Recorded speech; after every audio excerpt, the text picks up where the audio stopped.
مرزا انور بڑے سرکاری افسر تھے، لیکن نیکی کے کاموں میں حصہ لینا اور سخاوت ان کی خصوصیت تھی۔ ایک دن وہ گھر والوں کے ساتھ شادی کی تقریب میں شریک تھے۔ شادی ہال میں ان کی بیوی کو یاد آیا کہ وہ تو جلدی میں سونے کا ہار سنگار میز پر ہی بھول آئی ہے۔ انہوں نے فوراً مرزا صاحب سے کہا تو انہوں نے بے فکری کے انداز میں جواب دیا، سارے کمروں کو اپنے ہاتھ سے بند کر کے آیا ہوں اور بڑے گیٹ پر چوکیدار موجود ہے، بے فکر ہو جب تمہارا ہار میز پر ہی ہوگا، وہاں سے کہیں نہیں جائے گا۔ شادی کی تقریب کے بعد جب گھر پہنچے تو سنگار میز پر ہار موجود نہیں تھا۔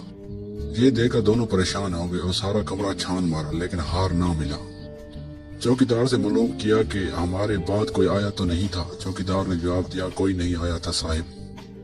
انور صاحب کو چوکیدار پر پورا بھروسہ تھا کیونکہ یہ ان کا پرانا ملازم تھا۔ کچھ سوچ کر علاقے کے تھانے دار کو اطلاع دی گئی۔ رات آدھی سے زیادہ گزر چکی تھی۔ پولیس کی گاڑیاں سائرن بجاتی کچھ دیر میں پہنچ گئی۔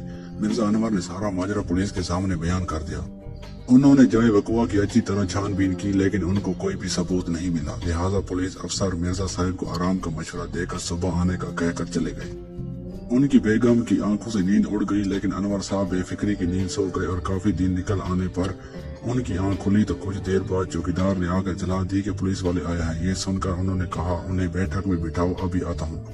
مرزا انور تیار ہو کر بیٹھک میں آئے تو پولیس افسر نے کہا، محکمہ چراغ رسائی کے ایک اہلکار میرے ساتھ ہیں، یہ ایک بار کمرے کا معائنہ کرنا چاہتے ہیں۔ مرزا انور نے کہا، ہاں ضرور، ایک بار پھر چیک کر لیجیے۔ چراغ رساں نے باریک بینی سے کمرے کا معائنہ کرنا شروع کیا۔ سنگار میز کو غور سے دیکھا، وہ گھٹنوں کے بال چلتا ہوا مصری کے نیچے گھس گیا۔ ایک بار وہ زور سے مصری سے ٹکرا بھی گیا تھا۔ تھوڑی دیر بعد اس نے مصری کے نیچے سے چلاتے ہوئے کہا، خدا باہر نکلا چوہا۔ اہلکار جب باہر نکلا تو اس کے ہاتھ میں سونے کا ہار تھا۔ مرزا انور سونے کے ہار کو دیکھ کر چونکے اور جلدی سے بولے، یہ ہار آپ کو کہاں سے ملا؟ چراغ رساں نے جواب دیا، ظاہر ہے مصری کے نیچے سے۔